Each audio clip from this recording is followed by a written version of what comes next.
አንድ ሺህ 456 ቀናት በመቀሌ ከርቸሌ የመቀሌው ዘር ማጥፋት ችሎት ትዝብቶቼ ከጭራ ሜዳ ሞስኮ መቀሌ ከ1947 እስከ 1994 ዓመተ ምህረት በአይን የታዩ ካዩት የተነገሩ በሻምበል ሸዋንግዛው ተፈራ ግለ ታሪክ።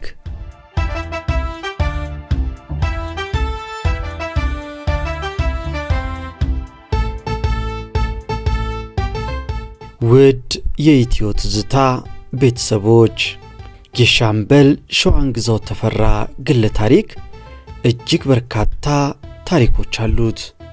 መጽሐፋቸውም ዳጎስ ያለ ነው። 484 ገጾች አሉት። ሁሉንም አንብበን ልናቀርብላችሁ አንችልም። ለዛሬም የምናቀርብላችሁ ታሪክ በርካታ ገጾችን ዘለን የተወሰኑ የተመረጡትን ብቻ ነው። እኛ ያለፍናቸውን ያላቀረብናቸው ታሪኮች በርካታ ናቸው። እነሱን ታሪኮች ለማግኘት መጽሐፉን ገዝታችሁ ብታነቡት በብዙ ታተርፉበታላችሁ። በየትኛውም መጽሐፍት መደብር ይገኛል። እኛም መጽሐፉን ገዝታችሁ እንድታነቡ እያበረታታን ለዛሬ የመጨረሻውን ታሪክ ይዘንላችሁ ቀርበናል። አብራችሁን ቆዩ። የሻምበሉ መጨረሻ ምን ሆነ?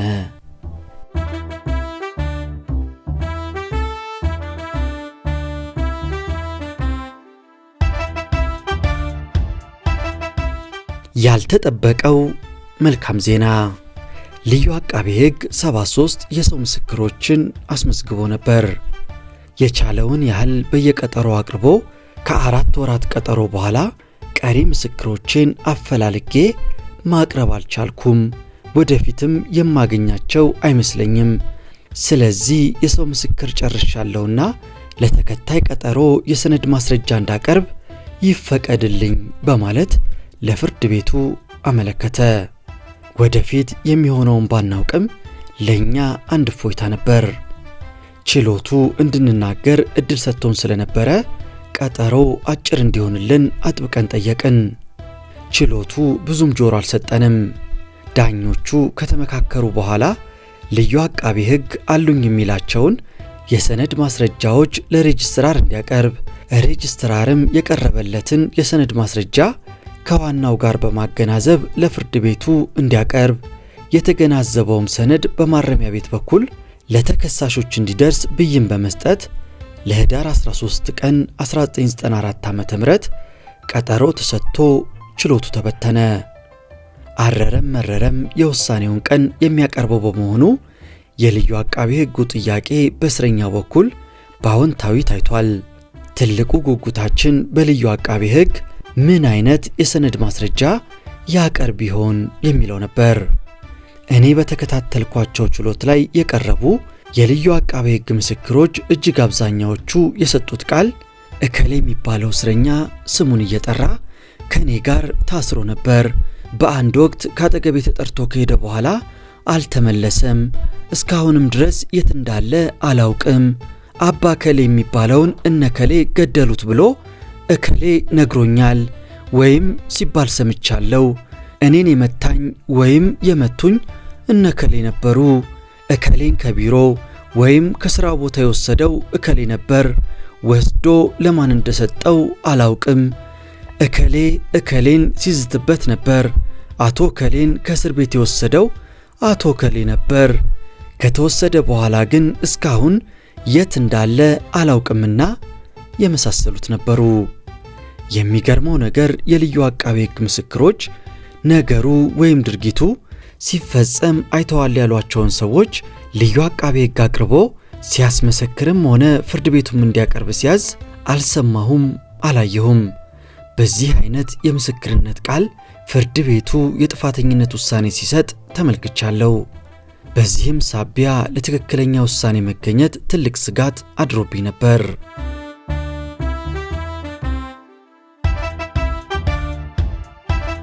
የተስፋ ብልጭታ ህዳር 3 ቀን 1994 ዓ.ም መስከረም 22 ቀን 1994 ዓ.ም በዋለው ችሎት በተሰጠው ትዕዛዝ መሰረት ልዩ አቃቤ ሕግ አሉኝ የሚላቸውን የሰነድ ማስረጃዎች ለጠቅላይ ፍርድ ቤቱ ሬጅስትራል ክፍል አስረክቦ ስለነበረ ሬጅስትራሩም በትዕዛዙ መሰረት ለየጠበቆቻችን በማስረከቡ ጠበቆቻችንም ህዳር 3 ቀን 1994 ዓ.ም ወህኒ ቤት ድረስ መጥተው በእጃችን አስረከቡን።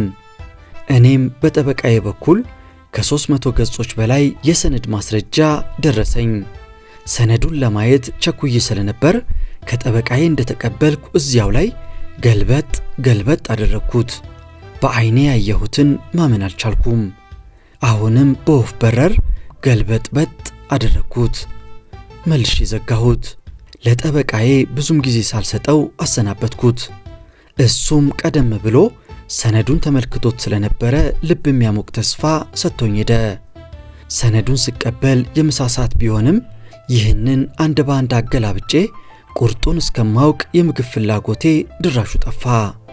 በእስር ቤቱ ውስጥ ከራስ ጋር የሚነጋገሩበት ዘዋራ ቦታ የለም። ሰው ሳይደርስብህ ሚስጥርህን የምታይበት ጥግ የለም። ምርጫው መኝታ ክፍል ፍራሽ ላይ ብቻ ነበር።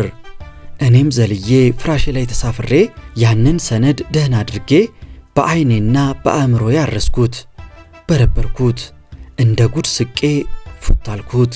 ለመጀመሪያ ጊዜ ተነፈስኩ። ወዲያው ከየት መጣ ሳይባል ሆዴ እህል ጠየቀኝ። ወስፋቴ ከፈት ብሎ ምሳይን በላው። ለምን ቢባል መልሱ ለ5 ዓመት ሙሉ ነፍሴን ሰቅዞ ይዞ የነበረው ስጋት ሰነዱን ካየው በኋላ ቀስ እያለ ሲተን ተሰማኝ። ከተረከብኩት ከ300 ገጽ በላይ የልዩ አቃቤ ሕግ የሰነድ ማስረጃዎች ውስጥ አንድ ገጽ አይደለም፣ አንድ መስመር እንኳን እኔን የሚያስጠይቀኝ ነገር አልያዘም። በአንድ መዝገብ የተከሰስነው በርካታ ሰዎች አንድ አይነት ሰነዶች ደርሰውን ስለነበር የእኔን ጉዳይ ልብ ብሎ የተመለከቱት እየመጡ ደስታቸውን ገለጹልኝ። አንተ ተገላግለሃል እያሉ ተስፋቸውን አላበሱኝ። እንዲያውም በጣም የቅርብ አለቃዬ የነበሩ ተከሳሽ አምላክ ስምህን ከዚህ ሰነድ ላይ በምን ላጲስ እንደፋቀልህ አላውቅም ብለው እንደ ታምር ያጫወቱኝን አልረሳውም።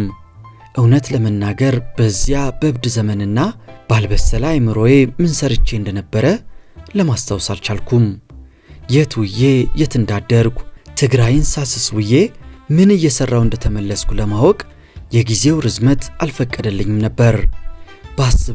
ባስበው ሁሉንም ማወቅ አልቻልኩም። መልካም ምኞታቸው ልቤን ቢሞላውም በጠቅላይ ፍርድ ቤቱ አያያዝና በልዩ አቃቤ ሕግ ፍላጎት አኳያ ነፃነቴን ለጊዜውም ቢሆን ከልቤ አምኜ መቀመጥ አልቻልኩም ነበር። በእርግጥ አንድም የሰው ምስክር ስሜን በአፉ አላነሳም። አንዱ የሰው ምስክር ብቻ ችሎቱ ላይ ስሜን ጠርቶ ከወህኒ ቤት ስንፈታ የፖለቲካ ትምህርት ሰጥቶናል ብሎ ከመናገሩ ውጪ ሌላ አልነበረም። ያገኘሁትን የደስታ ፍንጣቂ በጭንቀት እየጠበቀች ለነበረችው ባለቤቴ ምልክት ልሰጣት አስቤ የማሳወቂያ መንገድ አልተመቸኝም። እንዲሁ በደፈናውና በገደምዳሜ በደብዳቤ ላይ የኔ ጉዳይ ወደ መጨረሻው እየተቃረበ ነው ብዬ ገለጽኩላት።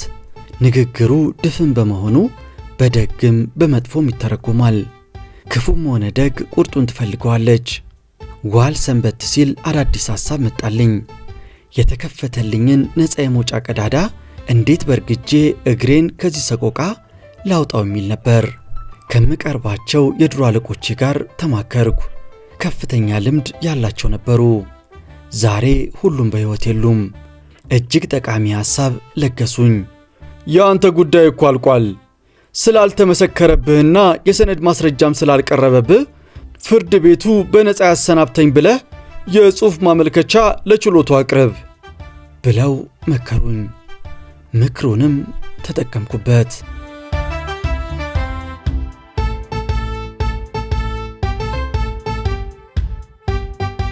በነፃ ልሰናበት ጥያቄ ታኅሳስ 2 ቀን 1994 ዓ.ም። መደበኛው የመሃል ዳኛ ተመልሰው ተሰይመዋል። የዕለቱ የችሎት አጀንዳ ልዩ አቃቤ ሕግ ባቀረባቸው የሰነድ ማስረጃዎች ላይ የተከሳሾችን መልስ ማዳመጥ ነበር። ሁላችንም የየራሳችንን ሐሳብ በጽሑፍ ለችሎቱ በተከላካይ ጠበቆቻችን በኩል አሰማን። እኔም በጓደኞቼ ምክር መሠረት ያቀረብኩትን በነፃ አሰናብቱኝ አቤቱታ በጠበቃዬ በኩል ለችሎቱ አቀረብኩ። የእኔ ጉዳይ ከሰነዱ እንደተረዳሁት ለየት እንደሚል ከጠበቃዬ ጋር ተመካክረን ነበር። ጠበቃዬ በማመልከቻዬ ላይ ምንም አልጨመረበትም፣ እሱም ነግሮኛል። በእኔ በኩል ግን ረቂቁን ልምድ ለነበራቸው ከእኔ ጋር ታስረው ለነበሩት አለቆች አቅርቤ አስተችቸው ስለነበረ ጥሩ መልክ ይዞልኛል። ጠቅላይ ፍርድ ቤቱ የሁላችንንም የጽሑፍ አስተያየት ከተቀበለ በኋላ ልዩ አቃቤ ሕጉን የተከሳሾቹን አስተያየት ቅጂ ይፈልግ እንደሆነ የልመና ያህል ጠየቀው። ልዩ አቃቤ ሕጉም እያቅማማ ቅጂዎቹን ለመውሰድ ተስማማ። ልዩ አቃቤ ሕጉ ሳይጠየቅ ተጠይቆ መውሰዱ ልክ መሆን ያለ መሆኑን ለሙያተኞቹ እተወዋለሁ። ወጣም ወረደ የተከሳሾቹን ሐሳብና አስተያየት መርምሮ ብይን ለመስጠት ለየካቲት 26 ቀን 1994 ዓ.ም ቀጣይ ቀጠሮ ተሰጥቶ ችሎቱ የዕለቱን ሥራ አበቃ። የተሰጠው ቀጠሮ ረዥም 84 ቀኖች ቢሆኑም የብይን ጉዳይ በመሆኑና የቀረቡት የልዩ አቃቤ ሕግ ሰነዶች በጣም ሰፊ ስለነበሩ ቀጠሮ ይህንን ያህል በመርዘሙ ብዙም አልከፋንም። በተለይ እኔ የምጠብቀው ነገር ከሌሎቹ መለየቱ ካቀረብነው አስተያየቶች ይታወቃል። ጉዳዩ የፊርማ ማጣራትን ስለሚጠይቅ ወደ ፖሊስ የቴክኒክ ምርመራ መመራቱ የማይቀር ነበር። ለማንኛውም ታስሬ የቆየሁበትን ዘመን አይቼ አለመታገስ ቅብጠት ይሆናል ብዬ ምንም አልተነፈስኩም። እንኳንስ በእውኔ በሕልሜ ማስቤ የማላውቀው በዚህ ደረጃ ላይ የመፈታት ጉልህ ጭላንጭል መፈጠሩ ውስጤን የበለጠ አጠንክሮታል።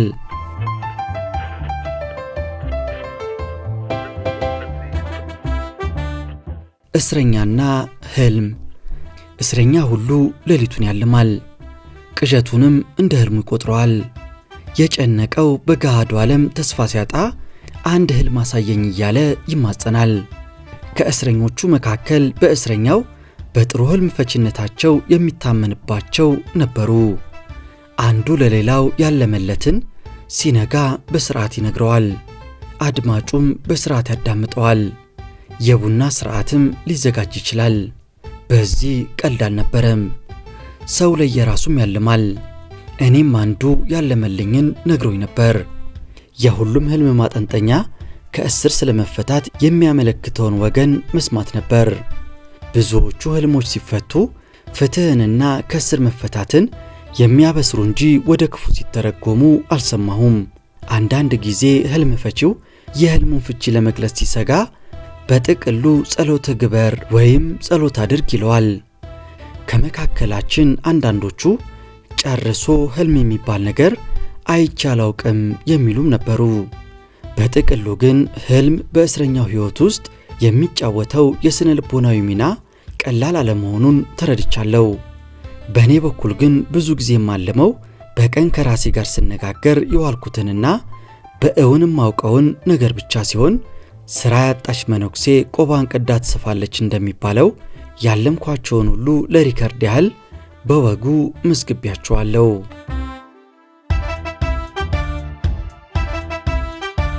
ተስፋ ለመለመ፣ ተስፋ ደበዘዘ።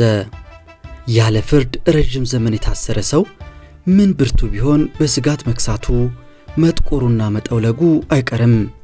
በተለይ እንደኛ አይነቱ ጠላት የበዛበት ሲሆን ነገሩ ይከራል። ልዩ አቃቤ ሕግ ያቀረባቸው የሰነድ ማስረጃዎች በአንዳንዶቻችን ላይ ሚዛን የሚደፋ ባለመሆናቸው ወይም ሰነዱ ላይ የሰዎች ስሞች እንጂ ፊርማ የሌላቸው በመሆናቸው በፍርድ ቤቱ ውድቅ እየተደረጉ አንዳንድ ክሶች በብይን እየተዘጉ መጡ። እስረኛው ይህንን ሲመለከት መንፈሱ ተነቃቃ። ያቀረቀረው ቀና አለ። የክሱ ይዘትና የቀረቡት ማስረጃዎች ሊገናኙ ባለመቻላቸው ትንሽ የማይባሉ ጉዳዮች ከብይን ማለፍ አልቻሉም ነበር። በክስ ወረቀቱ ላይ የተደረተው የወንጀል አይነት ገና ውሳኔ ሳይሰጥ በቁም የሚገድል አይነት ነበረ።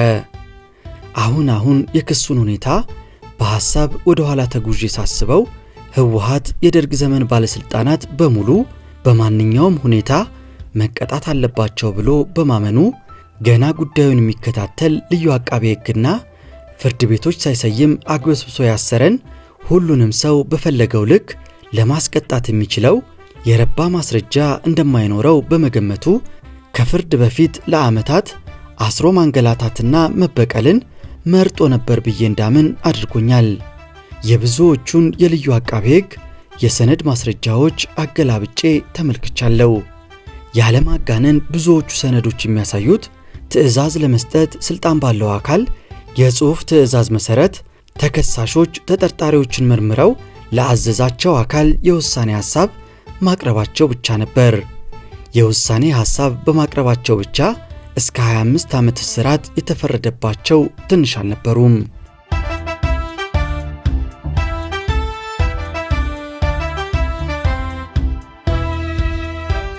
የምሽት ሰማይ የካቲት 22 ቀን 1994 ዓ.ም ሁል ጊዜ ከቀኑ 11 ሰዓት ተኩል ገደማ ሲሆን ወደ ክፍላችን እንድንገባ በእስረኞች አመራር አባላት እተው በትግርኛ ግቡ ማለት ነው የሚል ትዕዛዝ ሲሰጥ ወደ የክፍላችን ለመግባት እንጣደፋለን። በዕለቱ ግን ሆኖ በማያውቅ ሁኔታ እስከ 12 ሰዓት ተኩል አለፍ ብሎ ድረስ ውጭ ቆየን። ምሽቱ አይን እንደመያዝ ብሎ ነበር። ወደ የክፍላችን ሳንገባ ይዘገየነው የሰራዊቱ አዛዦች በሙሉ ስብሰባ ገብተው ስለነበረ እንደሆነ ቆይተን ተረድተናል። ከታሰርኩ የካቲት 5 ቀን 1989 ዓ.ም ጀምሮ ከምሽት ሰማይ ጋር ተያይተን አናውቅም ነበር።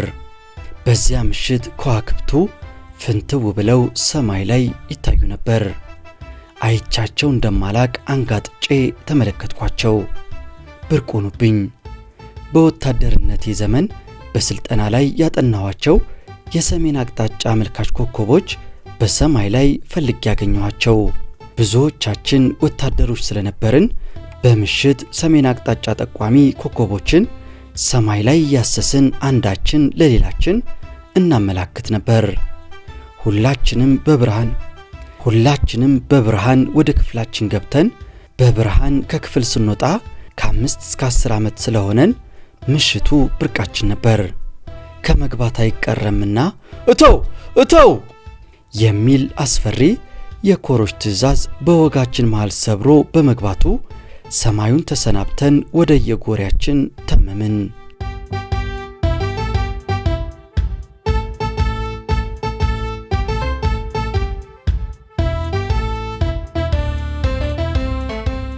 ብይንና የፍቺ ዋዜማ የካቲት 26 ቀን 1994 ዓ.ም ብዙ ክሶች በብይን እየተዘጉ ጓደኞቻችን በነፃ እየተሰናበቱ ከወህኒ ቤት ተገላግለዋል። በቀጣዩ ተስፋ ሰንቀው ከሚጠባበቁት መካከል አንዱን ነበርኩ። ቀንና ሌቱ እየረዘመ አልደርስ ብሏል። በአጠቃላይ አሳዛኝና አስደሳች በሆነ መልኩ መዛግብቶች ሊዘጉ እየተቃረቡ ነበር። ሁሉም እስረኛ በጥፍሩ ቆሟል። በዕለቱ ፍርድ ቤት የቀረብነው ከ20 ማናንስ ነበርን። የተመደቡት ጠባቂዎቻችን 4 ብቻ ነበሩ። እጀባው ሰላማዊና ማዋከብ ያልነበረበት ሲሆን የደረሰብን ተጽዕኖ አልነበረም። ቀጠሮ የተያዘው ብይን ለመስጠት ቢሆንም ዳኞቹ መዝገቡን መርምረው ባለመጨረሳቸው ቀጣይ ቀጠሮ ለሚያዝያ 10 ቀን 1994 ዓ.ም ተሰጥቶ ችሎቱ ተነሳ። ሌላ ምጥ ሆነ። ምን አስበው አዘገዩት? ማን ጣልቃ ገባበት? ብዙ ሐሳብ በአእምሮዬ ውስጥ ተመላለሰ። መልስ ግን የለም። 9 ሞት ቢመጣ አንዱን ግባ በለው ብዬ በጎኔ ተኛው።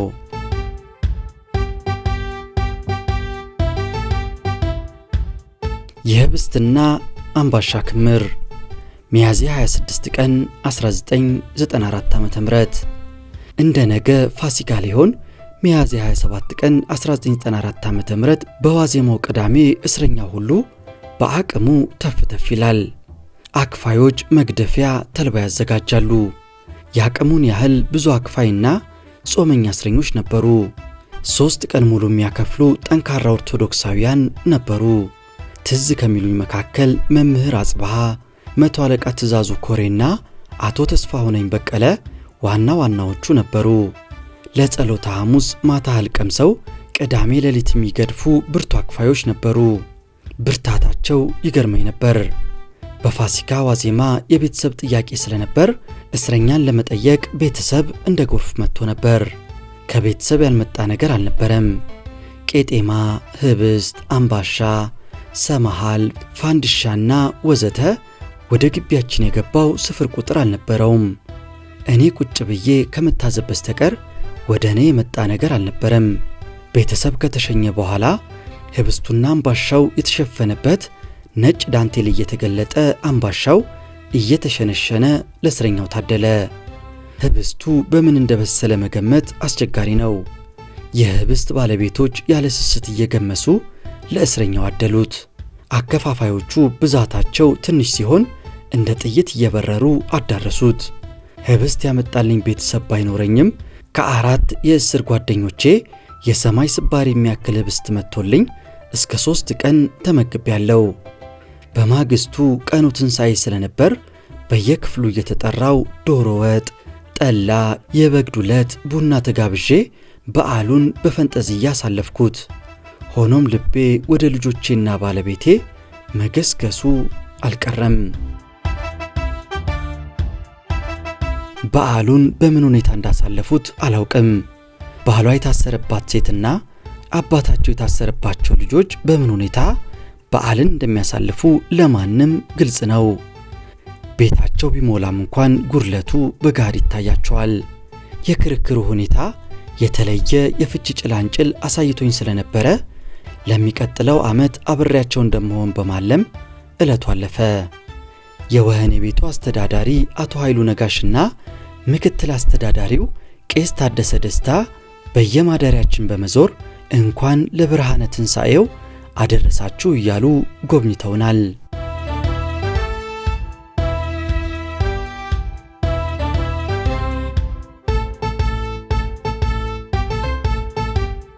የደስታ ጠረን ግንቦት 22 ቀን 1994 ዓ.ም ቀጠሮ በተለይ ለእኔ እጅግ አጓጊ ነበር። ችሎቱ ተከፈተ። የመጨረሻ ብይን እጠብቃለሁ። ልዩ አቃቤ ሕግ የናሙና ፊርማዎችን በፖሊስ ቴክኒክ ክፍል በኩል አስመርምሮ ስለመጣ ሪፖርቱን ከነመግለጫው ለችሎቱ አቀረበ። ፍርድ ቤቱም የተላከውን ሪፖርት ተቀብሎ ብይን ለመስጠት አንድ ተጨማሪ ቀጠሮ ስላስፈለገው ለሰኔ 17 ቀን 1994 ዓ.ም ቀጠረ። ልዩ አቃቤ ሕጉ ተጨማሪ ቀጠሮ ሳይጠይቅ የፖሊስን የላቦራቶሪ ሪፖርት ይዞ በመቅረቡ ሁላችንም ተደስተናል።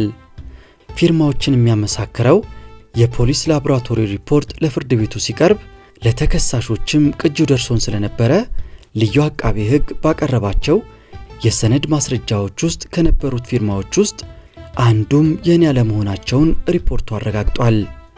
ይህን ስመለከት ልቤ በደስታ ዘለለ። እኔ ብቻ ሳልሆን ሌላ የፖሊስ መኮንን ሻምበል ታደለ ዳኝና እንዲሁም ፍርድ ቤት ያልቀረበ ሌላ ተከሳሽ ኮሎኔልም በእኔ ተመሳሳይ ሁኔታ ደረጃ ላይ ተገኝተዋል። በአጠቃላይ በ5 ዓመት ተኩል የእስራት ዘመኔ ውስጥ ደስታ የሚባል ስሜት የተሰማኝ በዚያ ዕለት ነበር። ለባለቤቴ ለማሳወቅ ልቤ ሻቀለ። ግን በምን ዘዴ ላድርገው? ለወትሮ የምንገናኝበት ፖስታ በጣም ራቀብኝ። ሰውም ፈልጌ አልተሳካልኝም። ምንም አማራጭ አልነበረኝም። እንደተለመደው በገደምዳሜ በደብዳቤ ላሳውቃት ወስኜ አደረግኩት። ምን እንደተሰማት ባላውቅም ልቧ መደንገጡ አይቀርም። ሰኔ 17ን በምጥ መጠበቅ ሆነ። ወደ ኋላ ሄጄ የእንግልት ዘመኔን ቆጠርኩ። ግን ይህ ሁሉ የደስታ ስሜት እያለ በጣም ትንሽ ስጋት ቢጤ ዳበስ ያደርገኛል። ውሳኔው በዳኞች እጅ እንጂ ገና በእጅ ያልገባም እላለሁ። ውሎ አድሮ ልዩ አቃቤ ሕጉ ምን ሊያመጣ እንደሚችል አላውቅም። ከኔ ቁጥጥር ውጪ ነው። የሰይጣን ጆሮ ይደፈን። መለስ ብዬ ፈጣሪዬን እማጸናለሁ። ሁሉም እስረኞች ማለት ይቻላል በብይን ለመሰናበቴ እርግጠኞች ሆነው ይነግሩኛል። መልካም ምኞታቸውን ተቀብዬ ቀን መቁጠሩን ተያያዝኩ። ሊነጋ ሲል ይጨልማል።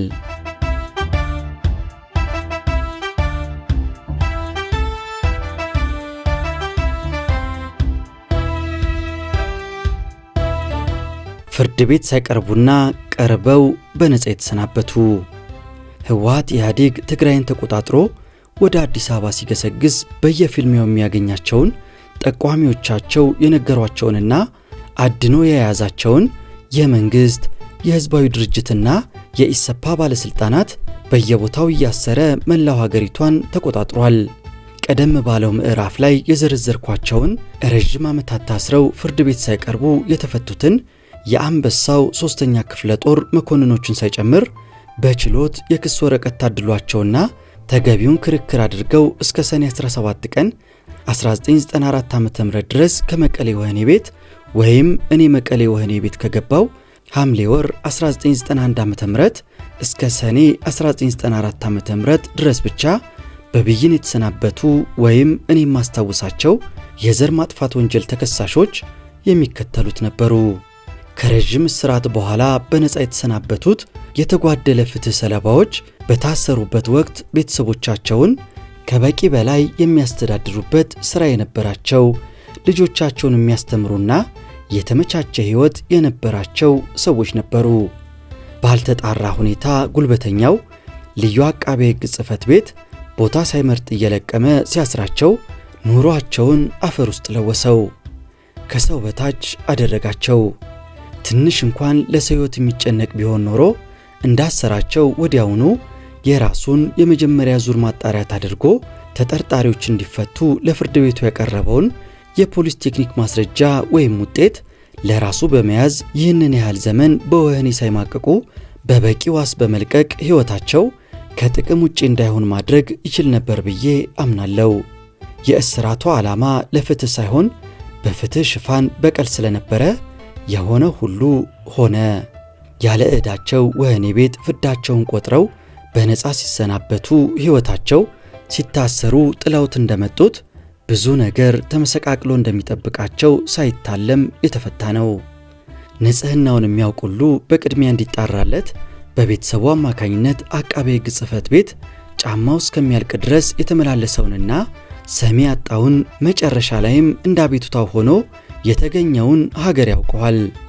ያልታደለው ነፃነቱ ሳይነገረው በወህኒ ቤት እንዳለ ሞት ቀድሞታል። ነገርን ነገር ያነሰዋል ነውና የልዩ አቃቤ ሕግ ጽሕፈት ቤት የሥራ አፈጻጸሙን በሚመለከት ለትምህርት የሚሆን አንድ ህትመት ያዘጋጃል ብዬ ጠብቄ ነበር።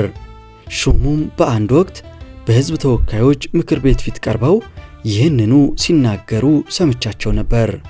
ተዘጋጅቶ አምልጦኝ ካልሆነ በስተቀር እስካሁን የሰማሁት ነገር የለም። ምንም ይሁን ምን ውጤቱ ለሕዝብ መቅረብ አለበት ብዬ በጽኑ አምናለሁ።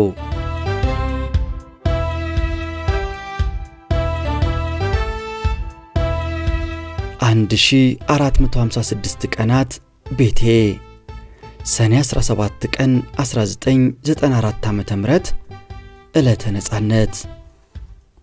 ባለፈው ቀጠሮ ልዩ አቃቤ ሕግ ከፖሊስ ባመጣው የቴክኒክ ምርመራ ውጤት መሰረት በቀረቡት የሰነድ ማስረጃዎች ላይ ከነበሩት 4 ፊርማዎች መካከል አንዱም ከኔ ናሙና ፊርማ ጋር እንደማይመሳሰል ተረጋግጧል። ስለዚህ ጉዳዩ የዳኛ ብይን ይጠብቃል። በቀጠሮው መሰረት ቁርጤን ለማወቅ ችሎት ፊት ቀርቤያለሁ። ሁላችንም ቆመን ብይን ማዳመጥ ያዝን። የቀኝ ዳኛው ብይኑን በሰፊው ካነበበ በኋላ 9ኛው ተከሳሽ ሻምበል ሸዋንግዛው ተፈራ ለቀረቡበት 2 ክሶች ሁሉ እንደ ክሱ አቀራረብ የሚያስረዳ ምንም ማስረጃ ስላልቀረበበት በዛሬው ዕለት ሰኔ 17 ቀን 1994 ዓ.ም ከወህኒ ቤት በነፃ እንዲለቀቅ ሲል አዘዘ። ይህ ቃል ከዳኛው አንደበት እስኪወጣ ድረስ አላመንኩም ነበር። በእኔ መዝገብ ውስጥ ቀርቦ የነበረው ሻምበል ታደለ ዳኘም ለእኔ እንደተሰጠው ብይን በተመሳሳይ ሁኔታና ቀን እንዲፈታ ተበየነ። ሁላችንም በሕጉ መሠረት ችሎቱን እጅ ነስተን ተቀመጥን። ሌሎች ተከሳሾች እንደየሁኔታው የተከላከሉ ብይን ተሰጥቷቸዋል። የዕለቱ ችሎት አበቃ። ተከታዩ ቀጠሮ መቼ እንደሆነ ለመስማት ቀልብ አልነበረኝም። ከችሎቱ እንደወጣን ከጓደኞቼ ጋር የነበረው መሳሳምና መተቃቀፍ አይረሳኝም። ባለቤቴና ልጆቼ በምናብ ፊቴ ላይ ተደቀኑብኝ። ዕለቱ ሰኞ ቢሆንም ባለቤቴ ቁርጧን ለማወቅ ከሥራ ቀርታ ስልክ እየተጠባበቀች እንደምትሆን እርግጠኛ ነበርኩ። ነፃነቴን ይዤ ወደ ወህኒ ቤቱ ስመለስ እስረኛው ተቀባበለኝ። ጊዜ ሳላባክን ዕቃዎቼን መሸከፍ ጀመርኩ። የምተኛባቸውን ፍራሾችና ብርድ ልብሶች ለባሰባቸው እስረኞች ሰጠው። የምግብ ማብሰያ ዕቃዎቼን ከጎኔ ምግብ ለሚያበስል መልካም ሰው ሰጠሁት። እጄ ከተያዘ ጀምሮ የመዘገብኳቸውን ወደ 10 የሚጠጉ ዕለታዊ ማስታወሻዎች፣ ልዩ ልዩ ሰነዶችና ከመጽሐፍት የቀዳኋቸውን ማስታወሻዎች ሰበሰብኩ። እንደገመትኩት ከምሳ በኋላ ጠበቃዬ የመፈቻዬን ትዕዛዝ ይዞ ወህኒ ቤት ከተፋለ። እንድወጣ በጠባቂዎች ተጠራው። ጓደኞቼን በሐዘን ተሰነባብቼና ሻንጣዬን አንጠልጥዬ ወደ መውጫው በር አመራው። በሩ ላይ ፍተሻ አለ። ፍተሻ ላይ ትንሽ ስጋት ቢጤ ነበረብኝ። በማስታወሻዎቼ ውስጥ ያልጻፍኩት ጉድ ስላልነበረ ፈታሾቹ በዝርዝር ከፈተሹኝ ማስታወሻዎቼን ሊወርሱብኝ ይችላሉ፣ እኔንም ሊተናኮሉኝ ይችላሉ ብዬ በመጠርጠሬ ነበር። ሆኖም ሻንጣዬ ለወጉ ያህል ተነካካ እንጂ የተደረገበት ብርበራ አልነበረም። ወዲያው ወህኒ ቤቱ አስተዳደር ክፍል ቀርቤ በትግርኛ ቋንቋ የተዘጋጀልኝን የፍቺ ወረቀት ተቀብዬ የወህኒ ቤቱ ምድረ ግቢ በር አለፍኩ። ግራና ቀኝ በስጋትና በጥርጣሬ መገላመጤ አልቀረም። ህወሓት አንዳንድ ጊዜ ፈታው ብሎ ከበር ጠልፎ ሌላ ወህኒ ቤት በመክተት ይጠረጠራል። የ1456 ቀናት ቤቴን ጠጠር ወደ ኋላዬ ወርውሬ እግሬ አውጭኝ አልኩኝ። አብረን ተሳፍረን ሁለታችንም ማዕከል ትግራይ በሚባል ሆቴል ገብተን ክፍል ቁጥር 122 ጓዜን አስገብቼ ማረፊያዬን ያዝኩ። ከዚያ በኋላ የተሟላ እርጋታን አግኝቼ የአዲስ አበባ ጉዞዬን መናፈቅ ያዝኩ። ከተማውን መቃኘት ከጀለኝ።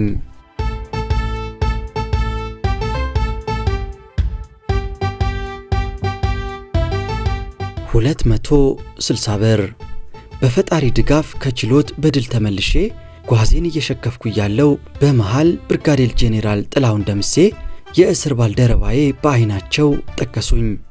ለምን እንደፈለጉኝ ባላውቅም ሄድኩ። በወረቀት የተጠቀለለ ገንዘብ ሰጡኝ። ፈጽሞ ያልጠበቅኩት ነበር።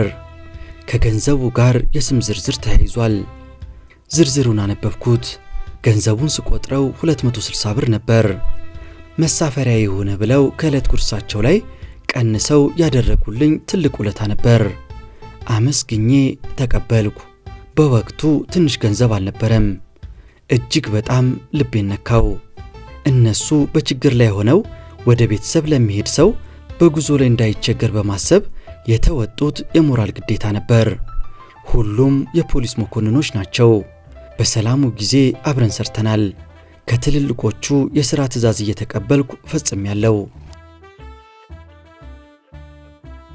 ገንዘብ አዋጥተው የሰጡኝ ጓደኞቼ የስም ዝርዝር ሰኔ 17 ቀን 1994 ዓ.ም ለሻምበል ሸዋንግዛው ተፈራ ለትራንስፖርት ያዋጡ።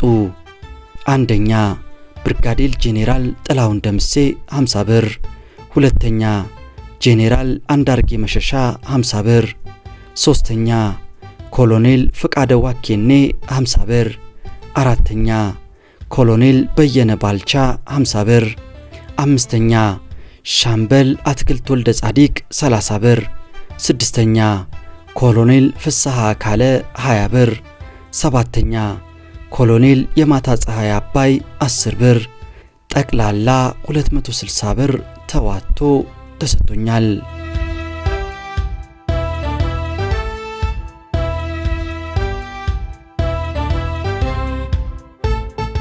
የምስራች ስልክ ጓዜን ሆቴል እንዳስገባው ምሳም አላማረኝም። በቀጥታ ስልክ ፍለጋ ወጣው። መኖሪያ ቤቴ ስልክ ስደውል ባለቤቴን አገኘኋት። መፈታቴን አሳወቅኩ። ቤት የነበሩትን ሁለቱን ልጆቼን በስልክ አነጋገርኳቸው። ድምፃቸው ተቀይሯል። ልፈታ እንደምችል ባለቤቴ ከሁኔታዎች ተረድታ ስለነበር በየብስ ሳይሆን በአይሮፕላን እንድጓዝ በቂ ገንዘብ በባንክ ከመላክም በላይ አጥብቃ አስጠንቅቃኛለች። ከጊዜ ብዛት የንግግሬ ቅላጼ ወደ ትግርኛው ወሰድ ስላደረገውና ትግርኛም አልፎ አልፎ በመቀላቀሌ ከልጆቼ ጋር በስልክ ስነጋገር ሊረዱኝ ስለተቸገሩ ይስቁ ነበር። ቤተሰቤን ካነጋገርኩ በኋላ ከምሽቱ በፊት ጥቂት ጊዜ ስለነበረኝ መቀሌ እንደ ማርያም ቤተክርስቲያን ሄጄ በመሳለም ምስጋና አቅርቤ ተመለስኩ። እግረ መንገዴን ከተማዋን ስመለከት ከተማው ቀልጧል። አብዛኛው የሚሰማው ሙዚቃ አማርኛ ነበር። ድሮም ማውቃቸው የመቀሌ ወጣቶች ሁኔታ ተለውጧል። ከተሜነቱ በጣም አጥቅቷቸዋል። ሴቱም ወንዱም ተነቃቅቷል። በአንድ በኩል ይህንን በማየቴ ደስ ብሎኛል። ለራሴ ጥንቃቄ ብዬ ከ12 ሰዓት በኋላ ወደ ውጪ ላለመንቀሳቀስ የሰዓት እላፊ በራሴ ላይ ጥዬ ወደ ሆቴል የገባው። እዚያው ራቴን በልቼ ወደ መኝታ ክፍሌ ገብቼ ቆለፍኩ። ክፍል ከያዝኩም በኋላ ቢያንስ አንድ ሌሊት በሰላም እስኪነጋ ድረስ ስጋት አልተለየኝም። ሆኖም ማነህ ምንድነህ የሚል ሳይመጣ በሰላም ነጋ። የመቀሌ የምሽት ሕይወት ምን እንደሚመስል ሳላየው ወጣው። ሌሊቱን ሙሉ እንቅልፍ አልወሰደኝም። ስገላበጥ አደርኩ። ወህኒ ቤት ጥያቸው የመጣሁት ጓደኞቼ ትዝ ባለኝ ቁጥር አዝናለሁ። ብይናቸውም ደግሞ ተከላከሉ የሚል ነበር። ምን እንደሚጠብቃቸው ማን ያውቃል? ብዙዎቹ ግን እስራቱን ቀድመው ታጥነውታል።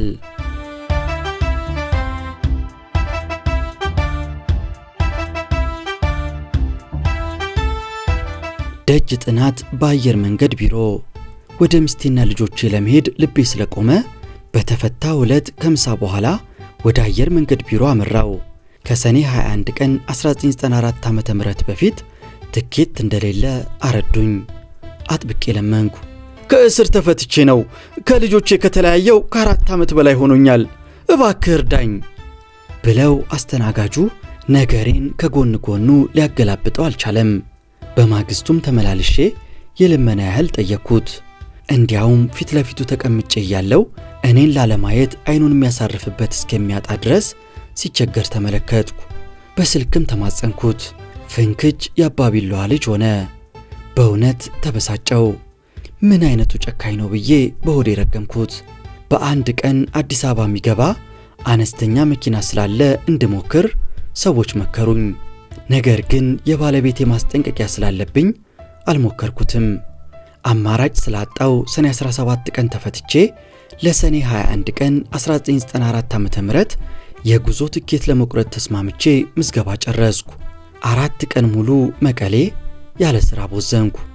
መቀሌ ከተማ በደርግ መንግስት ዘመን የምንተዋወቅ ሰዎችና የሥራ ባልደረቦች እንዳሉ ባውቅም ማንንም ለማግኘት አልፈለኩም። ትርፉ መቀያየም ነው። አንድ የፖሊስ አባል ብቻ 50 አለቃ መዝገቡ በርሄ እግራችን መቀሌ ወህኒ ቤት ከረገጠ ጀምሮ ህወሓትን ሳይፈራ በድፍረት በየሳምንቱ እየመጣ ይጠይቀን ስለነበረ ቤቱ ድረስ ሄጄ ስለ እርዳታው ከልብ አመስግኘዋለሁ።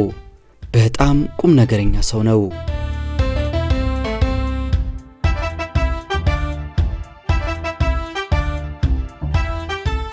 የመጓጓዣ ገንዘብ ጥያቄ ለወህኒ ቤቱ ለትዝብት ያህል ሰኔ 20 ቀን 1994 ዓ.ም እስከማውቀው ድረስና በልጅነቴ ኖርኩበት አካባቢ የሸዋሮቢት ወህኒ ቤት የተፈታን እስረኛ ሲያሰናብት የመሳፈሪያ ትኬት ቆርጦ በአውቶቡስ ሲሸኝ ተመልክቻለሁ። እኔም መጣው ደርሶኝ ከመቀሌ ወህኒ ቤት ስለተፈታው ወህኒ ቤቱ ሊያሳፍረኝ ይገባል በሚል ሂሳብ አብረን ከተፈታነው ሻምበል ታደለ ዳኜ ጋር ሆነን ወደ ሀገራችን አሳፍሩን የሚል ማመልከቻ በጋራ ጽፈን ትግራይ ወህኒ ቤት ምክትል አስተዳዳሪው ዘንድ አቀረብን። ምክትል አስተዳዳሪው አቶ ሰርጸ አይሰጣችሁም፣ እናንተ ችግረኞች አይደላችሁም፣ እኛም እንሰጠው ለባሰበትና ምንም ለሌለው ነው አለን። እኛም ይኑረን አይኑረን በምን አወቃችሁ? ምን መረጃ አላችሁ? ከቤታችን 777 ኪሎ ሜትር ርቀት ላይ ነው ያለነው። እንዴት ሜዳ ላይ ትጥሉናላችሁ? መንግስት በራሱ ትራንስፖርት አምጥቶን ያስረከባችሁ። ስለዚህ በአግባቡ ልትሸኙን ይገባል ብለን ተከራከር ነው።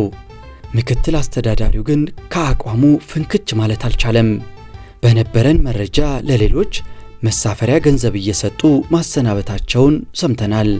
ስለዚህ አድሎ አለበት እየተባለ ሐሜት ሸነቁጣቸው ነበር። በእኛ በኩል ራሳችንን ለማጓጓዝ በቂ ዝግጅት አድርገናል። ነገር ግን የሰማነውን ለማረጋገጥ ስለፈለግንና መብትም ነው ብለን በማመናችን የወህኒ ቤቱን አስተዳደር ለመፈተን ያደረግነው ነበር። ወህኒ ቤቱም ከሕግ ውጪ እምቢ በማለቱ ፈተናውን ወድቋል ብዬ አምኛለሁ።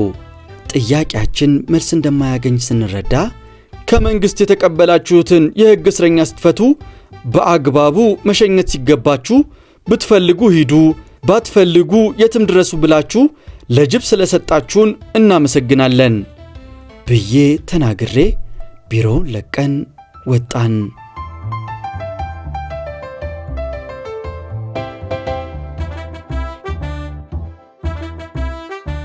ትግራይ ቀይ መስቀል ጽሕፈት ቤት ሰኔ 18 ቀን 1994 ዓ.ም። ለክፉም ለደጉም ብዬ ከጓደኛዬ ሻምበል ታደለ ዳኜ ጋር ሆነን ዓለም አቀፍ ቀይ መስቀል ጽሕፈት ቤት መቀሌ ቀርበን መፈታታችንን ሪፖርት አደረግን። የኛ ጉዳይ መረጃው እንዳላቸው እናውቃለን። አንዲት የውጭ ዜጋ ነጭ አገኘን። ከመቀሌ ወህኒ ቤት የተፈታን የልዩ አቃቢ ሕግ እስረኞች መሆናችንን በነፃ መለቀቃችንን አስረዳን።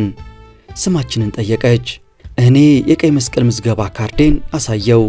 ሻምበል ታደለ ካርድ ስለማሳየቱ ትዝ አይለኝም። ኮምፒውተር ዳታ ውስጥ ገብታ አገኘችን። ወዴት እንደምንሄድ ጠይቃን አዲስ አበባ መሆኑን አስረዳናት። ከመቀሌ አዲስ አበባ ለአንድ ሰው የሚያስፈልገውን የየብስ መጓጓዣ አስባ ይመስለኛል ለእያንዳንዳችን ብር 150 ብር ሰጠችን። አመስግነን ተቀበልን።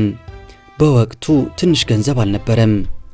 ወህኒ ቤቱ የስንብት ወረቀት ሰጠን እንጂ ስለ ትራንስፖርት አላነሳም። ጠይቀነውም ነፍጎናል።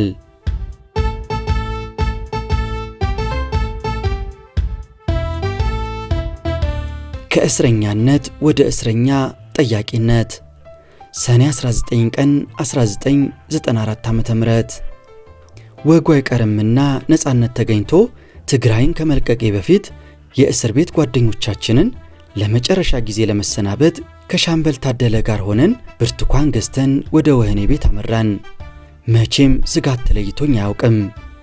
የአበበችን ጠባሳ ያየ በእሳት አይጫወትም ነበር ነገሩ። አይፈረድብኝም። በ1983 ዓ.ም በአንድ ትንሽ የኢህአዴግ ወታደር ድሬዳዋ ላይ የተሰራሁትን ልብ ይላል። ወህኒ ቤቱ ስንደርስ የደረስንበት ሰዓት አመቺ ያለመሆኑ ተነግሮን የያዝነውን ብርቱካን ዘብ መደብ ባደራ አስቀምጠን ከምሳ በኋላ ለመመለስ ተስማማን። ሰዓት እስኪደርስ ድረስ የሻምበል ታደለ ሚስት ወይዘሮ ጸጋነሽ ከአዲስ አበባ መታ ስለነበር እናቷ ቤት ወስዳን ግሩም ምሳ ተጋበዝን። እናቷ ሰው በልቶ የሚጠግብ አይመስላቸውም። ግብዣ ለትግራይ ሰዎች የተሰጠ ነው። ጠግበን በልተን አመስግነን ወጣን። ወህኒ ቤቱን ዳግመኛ በአይኔ ለማየት ባልፈልግም በእቅዳችን መሰረት ጓደኞቻችንን ለመጨረሻ ጊዜ ለመሰናበት እንደገና ወደ ወህኒ ቤት አመራን። የምጎዳው ይመስላል። ወህኒ ቤቱን በክፉ አይኔ ተመለከትኩት። ሁሉንም ባይሆን የተወሰኑትን እስረኛ ጓደኞቻችንን አግኝተንና የገዛነውን ብርቱካን በየስማቸው አስረክበን ተመለስን። ለእጅ ሰላምታም አልበቃንም። በአይን ብቻ ሰላምታና ስንብት ሆነ። እኔን ፈጣሪ በተአምር ገላገለኝ። እነሱ ከኔ በኋላ ለምን ያህል ጊዜ እንደሚቆዩ አላውቅም። ሁሉንም በሐዘን አይን ተመለከትኳቸው። አይታገዝ ነገር።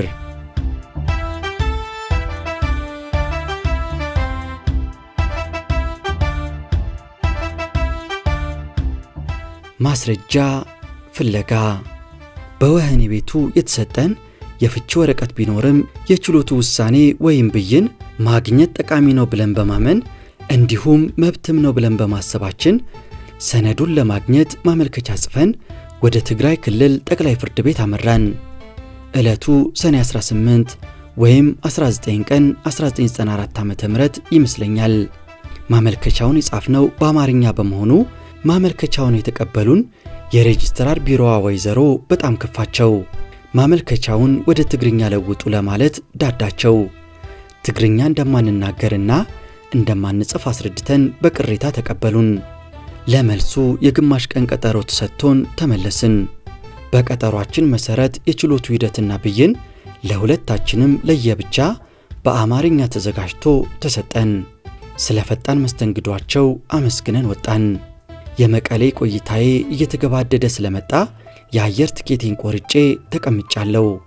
በረራዬ በማግስቱ ሰኔ 21 ቀን 1994 ዓ.ም ነበረ። እግሬ ቤቴ እስኪገባ ድረስ የመፈታቴን ነገር ባለቤቴ በሚስጥር እንደያዘችው ነግራኛለች። ጥንቃቄዋን ወድጄዋለሁ። ያለሁት ትግራይ ነው። ህወሓት በልካለው ከወህኔ ቤት በር ላይ ጠልፎ ወስዶ ሌላ ቦታ ሊያስር ይችላል። በዘመኑ ማንን ይፈራል?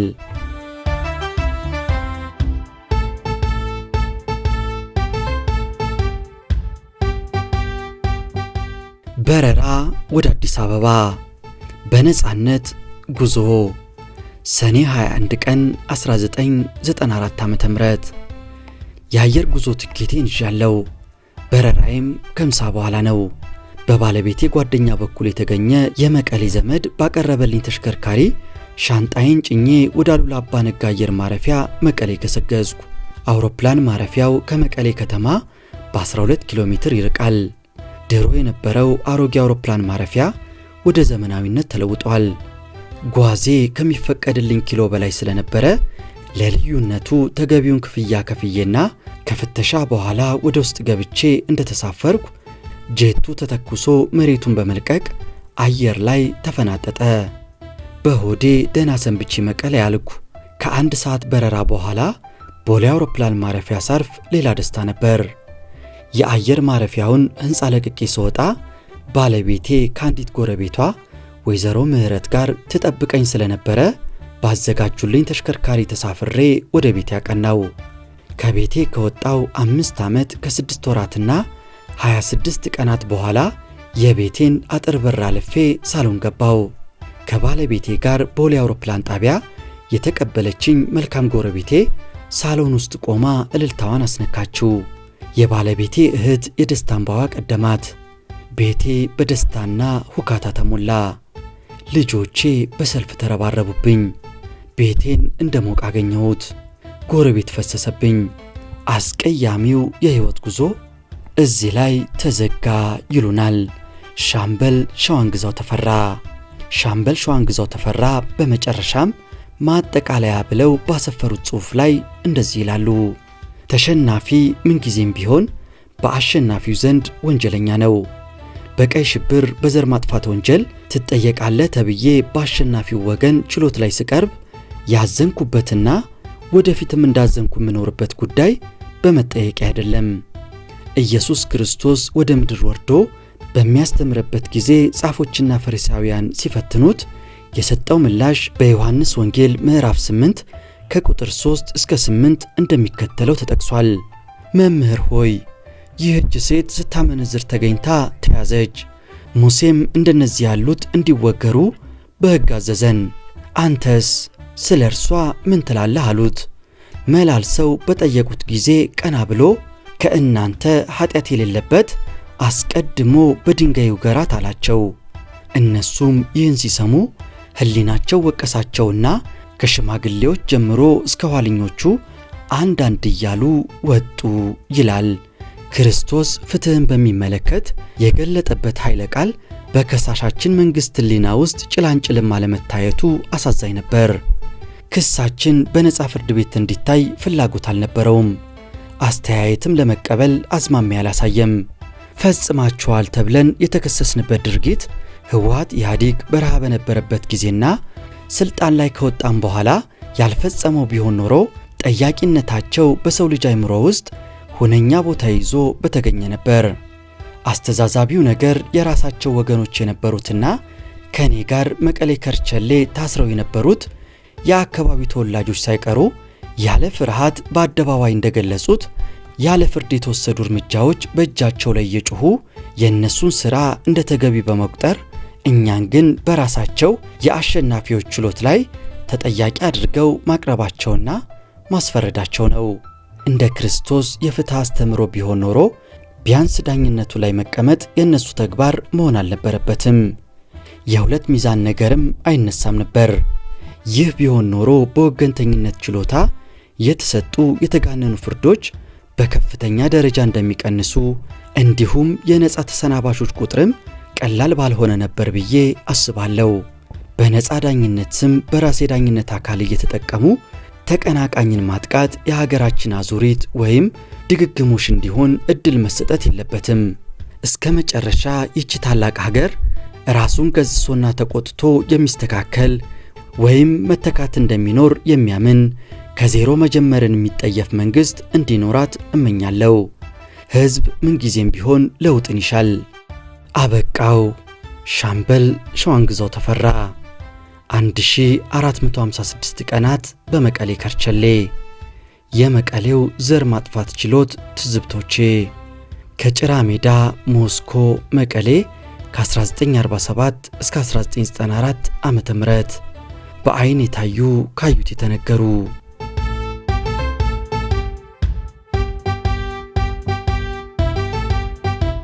ውድ የኢትዮ ትዝታ ቤተሰቦች የሻምበል ሸዋንግዛውን ተፈራ ታሪክ እንደወደዳችሁት ተስፋ እናደርጋለን። ከወደዳችሁት ሐሳባችሁን በሐሳብ መስጫው ላይ ጻፉልን። የእናንተ አስተያየት ለሻምበል ሸዋንግዛው ተፈራ እንዲደርስ እናደርጋለን። የተቀረውን የሻምበል ሸዋንግዛው ተፈራን ታሪክ መጽሐፉን ገዝታችሁ አንብቡት፣ በብዙ ታተርፉበታላችሁ። ለዛሬ ግን አበቃን። ይህም የኢትዮጵያ ታሪክ ነው።